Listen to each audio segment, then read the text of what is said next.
being awarded to National Commander Daniel J.C. Hafer, National Chaplain Frank Carr, National Vice Commander Robert Mark Shreve, National Vice Commander Raymond L. Vale, National Vice Commander Charles D. O'Coin, National Vice Commander Bill Roy, and National Vice Commander Randy D. Edwards.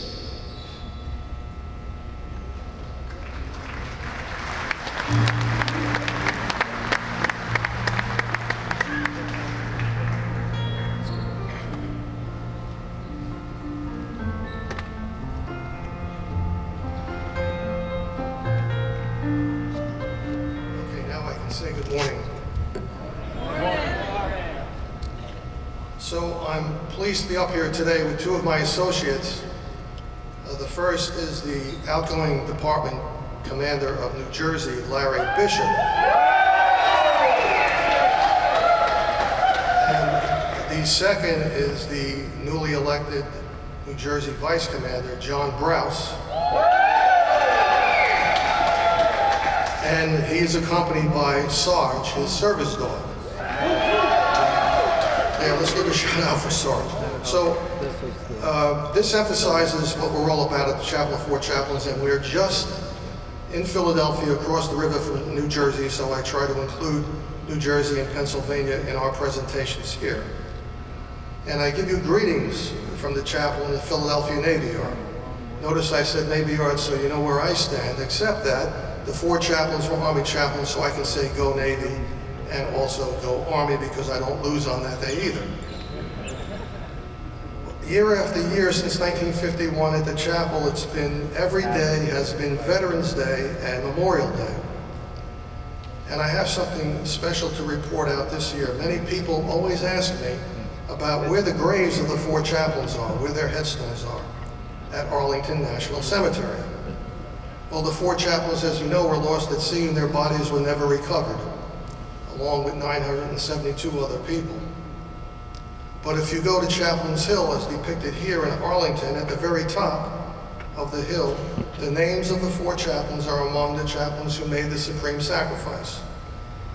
But this question I find very interesting because the four chaplains are eligible for a headstone and a burial site even without their recovered bodies. And interestingly enough, Chaplain Rabbi Alexander Good was the only one of the four who has an existing headstone located in Section F at the intersection of Roosevelt and Porter Rose, if you're ever in Arlington. We do not know how this happened, but in 2023, we began the process to rectify this historical accident and to unite the four chaplains once again in Arlington. And I'm very, very proud to say that working with the existing Arlington protocol, the Chapel of Four Chaplains also worked with the surviving families of Chaplains Fox, Poling, and Washington to erect a headstone for each individual chaplain. Our plan is to have the four headstones side by side, just like the four linked their arms in prayer and went down on the Dorchester in February of 1943. Now, how appropriate is that?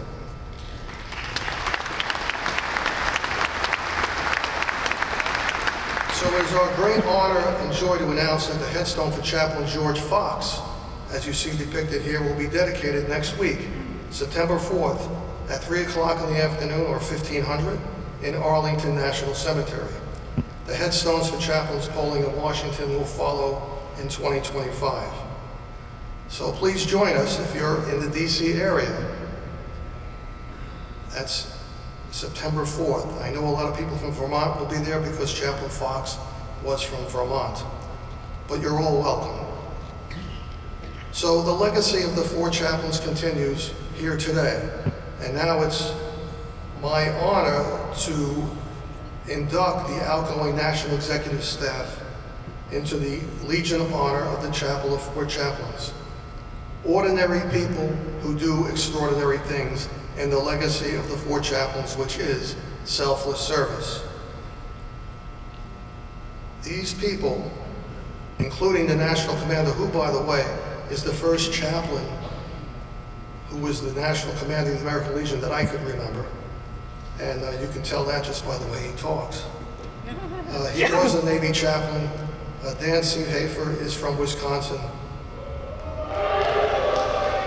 Our National Vice Commanders, Robert Mark Shreve from Pine Mountain Valley, Georgia, Randy Edwards from Provo, Utah, Bill Roy from Manchester, New Hampshire, Charles Orcoin from Westlake, Louisiana, Raymond Vale from Arma, Kansas, and finally the outgoing National Chaplain, Frank Carr from Halifax, Virginia. So I'm really pleased to do this because these men here have done what we need to do, and that is they want to be the one. They want to change lives, and in doing so, they save lives. And we've heard that a lot, and we all need to be there on that. So congratulations and welcome aboard to the Legion of Honor. So I ask you to please stand.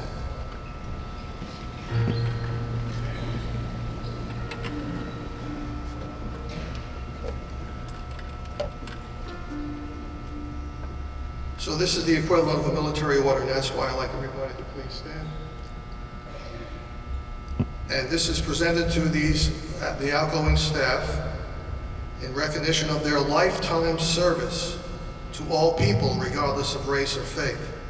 And this award symbolizes for all Americans and for all time the unity of this nation, founded upon the fatherhood or motherhood of one God.